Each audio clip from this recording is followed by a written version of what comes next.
महाराष्ट्र में एकनाथ शिंदे गुट को निर्वाचन आयोग की तरफ से चुनाव चिन्ह जारी कर दिया गया है। आयोग ने उन्हें 2 तलवारें और ढाल वाला चिन्ह जारी किया है। इससे पहले उद्धव गुट को चुनाव आयोग से मशाल चुनाव चिन्ह आवंटित हुआ था। ढाल और तलवार एकनाथ शिंदे गुट की पहली पसंद नहीं थी। शिंदे गुट ने पहले गदा, उगता हुआ सूरज और त्रिशूल का विकल्प दिया था, जिन्हें आयोग ने ये कहते हुए खारिज कर दिया था कि इनके धार्मिक अर्थ हैं। पहली अर्जी खारिज होने के बाद शिंदे गुट ने सूर्य, ढाल, तलवार और पीपल के पेड़ में से किसी एक को चुनाव चिन्ह के रूप में आवंटित करने के लिए दोबारा अर्जी दी थी, जिस पर अब आयोग ने फैसला ले लिया है।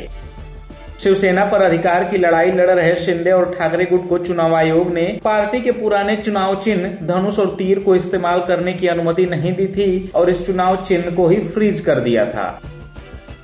दोनों गुटों को नए नाम भी आवंटित किए गए हैं।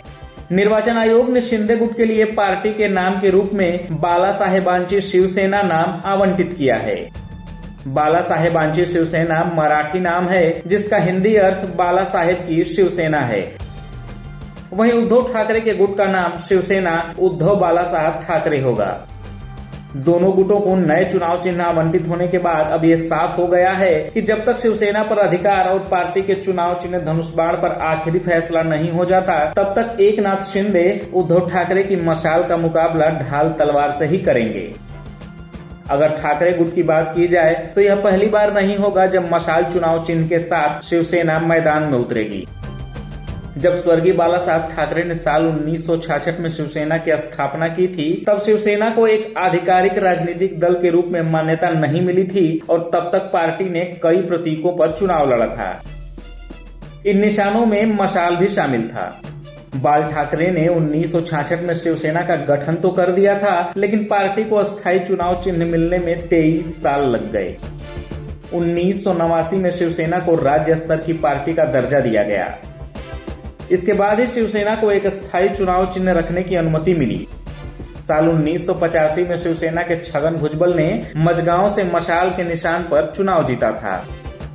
बाद में छगन भुजबल ने विद्रोह कर दिया और वो कांग्रेस में चले गए। फिलहाल छगन भुजबल एनसीपी में हैं। अब जब एक बार फिर से शिवसेना में बगावत के बाद ठाकरे परिवार का राजनीतिक भविष्य दांव पर है, तब उद्धव ठाकरे मशाल के सहारे ही एकनाथ शिंदे के ढाल तलवार से सामना करने की योजना बना रहे हैं। फिलहाल के लिए इतना ही। देश और दुनिया की और ज्यादा खबरों के लिए सब्सक्राइब कीजिए हमारा चैनल लोकमत हिंदी।